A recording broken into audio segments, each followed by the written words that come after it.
Assalamualaikum warahmatullahi wabarakatuh. Alhamdulillahi rabbil alamin. Allahumma salli ala Sayyidina Muhammad wa ala ali Sayyidina Muhammad. Hari ini kita akan menceritakan kisah-kisah tentang Rasulullah sallallahu alaihi wasallam dan para sahabat-sahabat radhiyallahu anhum.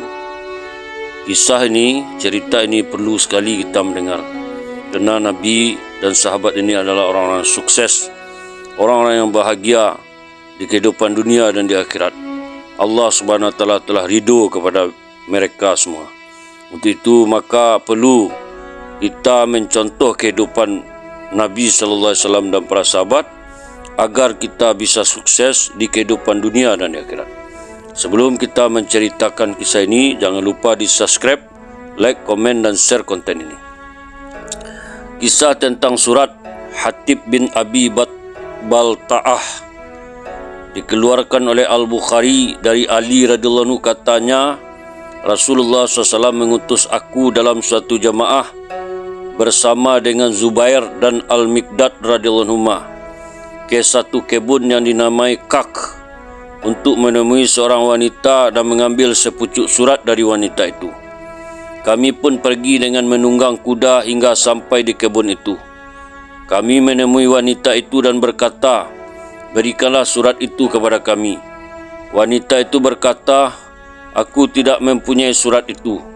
Maka kami pun mengancamnya, "Apakah kamu akan menyerahkan surat itu kepada kami atau kami akan memaksamu untuk menanggalkan pakaianmu untuk diperiksa?"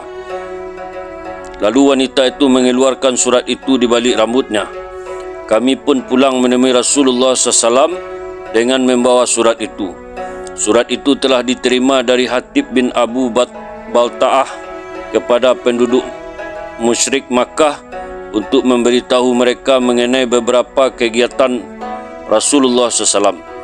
Rasulullah SAW bertanya kepada Hatib, "Ya Hatib, apa maksud semua ini?" Hatib berkata, "Ya Rasulullah, janganlah terburu-buru mengambil tindakan kepadaku. Aku mempunyai satu urusan yang berkaitan dengan orang-orang Quraisy. Aku adalah sekutu kaum Quraisy, tetapi aku bukan dari kalangan mereka. Mereka mempunyai hubungan dengan beberapa orang muhajirin yang sama-sama berhijrah bersama engkau. Mereka menjaga ahli keluarga dan harta benda mereka yang ditinggal di Makkah. Karena itu aku merencanakan untuk melakukan sesuatu yang dapat mengambil kepercayaan mereka untuk mengulurkan pertolongan kepadaku dengan menjaga ahli keluargaku. Namun aku tidak melakukannya karena aku tidak mau murtad dari agamaku Islam dan tidak ingin menjadi kafir kembali setelah Islam." Mendengar penjelasan itu, Rasulullah SAW bersabda, "Kamu telah berkata benar." Umar radhiyallahu anhu berkata, "Ya Rasulullah, biarkanlah aku memenggal kepala si munafik ini." Tetapi Rasulullah SAW bersabda, "Sesungguhnya ia telah menyertai perang Badar dan engkau tidak mengetahui bahawa Allah telah mengampuni orang-orang yang menyertai perang Badar. Dan Allah telah berfirman kepada mereka, 'Lakukan apa yang kamu suka, aku telah memaafkan kamu.'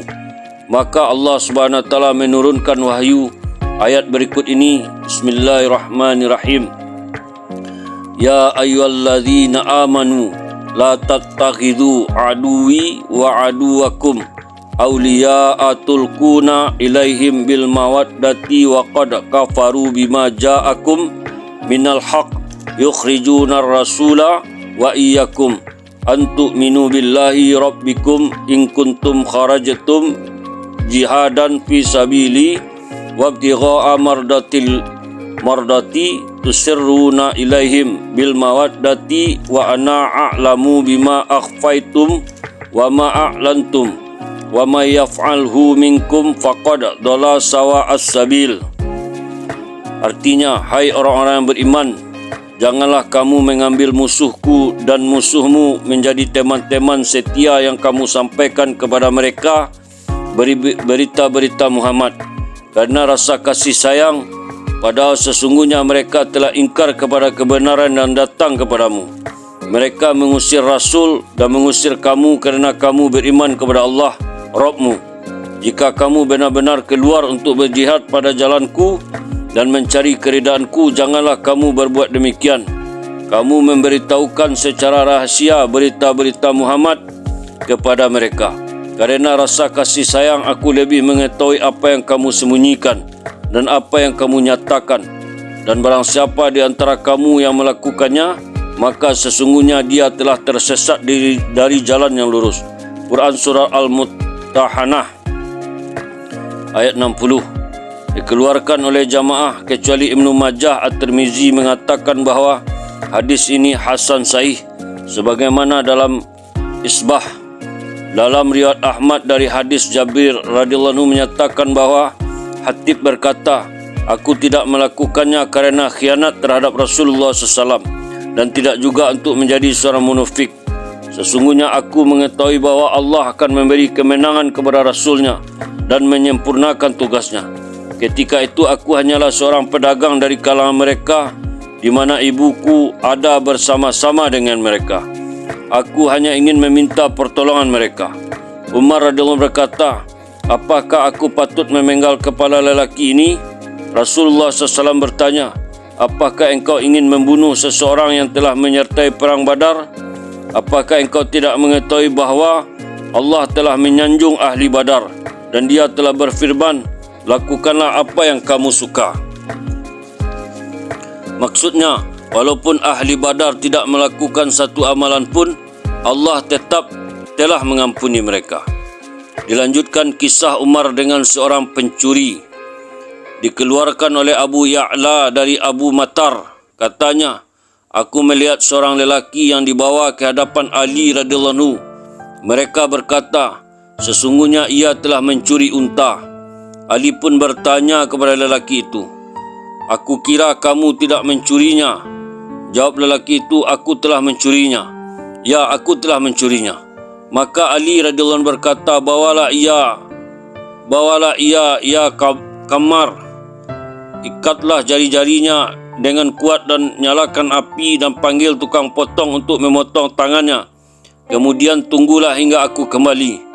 Ketika Ali kembali ke tempat itu, ia pun bertanya lagi kepada lelaki itu, apakah kamu telah mencuri?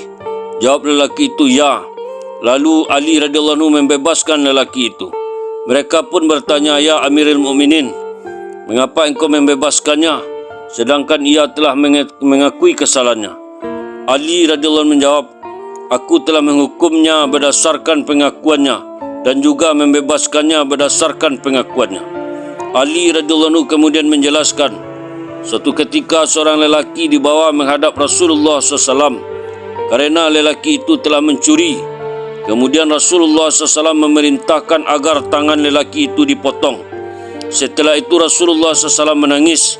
Maka aku pun bertanya kepadanya beliau, mengapa engkau menangis? Jawabnya, bagaimana aku tidak menangis sedangkan tangan umatku telah dipotong di hadapan engkau? Mereka berkata, ya Rasulullah, apakah engkau tidak memaafkannya? Rasulullah SAW bersabda, raja yang membatalkan hukuman had adalah raja yang paling buruk. Karena itu, selesaikanlah perkata itu di antara kalian saja. Alhamdulillah, itulah kisah-kisah tentang Rasulullah SAW bersama para sahabat.